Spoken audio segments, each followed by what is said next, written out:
So today's question is all about the competition. And this person asks, what's the difference between a good painter and a bad painter? Well, to be honest, in my industry, there's a lot of people that are pretty good painters.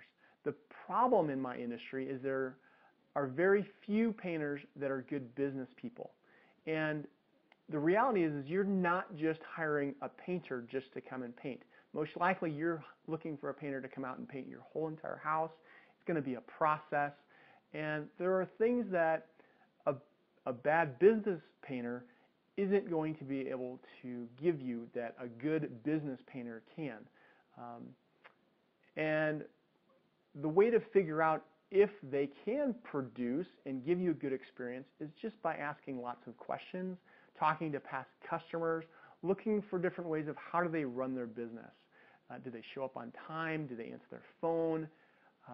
Do they come out professional and well dressed? Do they ask good questions when they come out? So all of those things are things that you're going to look for to figure out, are they a decent business to do business with? Then on the other side, as far as are they a good painter, that's a little bit harder to disseminate unless you talk to past customers. And when I talk to people about this whole idea of talking to past references, a lot of times painters will have one or two really good references that everything went well.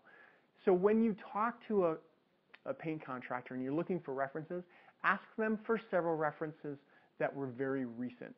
So ask them for, depending on how big they are, if they're a larger company, ask them for 5 references that they've done in the last month.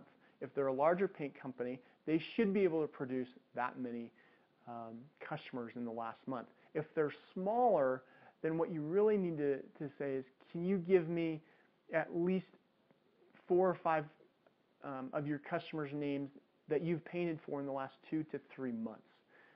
So if they're smaller, like a one-man show, maybe 2-man, that's really important because that's going to give you very recent, and they're not going to be able to really pick and choose, oh, I had this really good customer 6-8 months ago, and I'll just give them that. So you really want to look for folks that have consistency and can do a good job day in and day out. So a little bit longer answer to a short question, but hopefully that helps.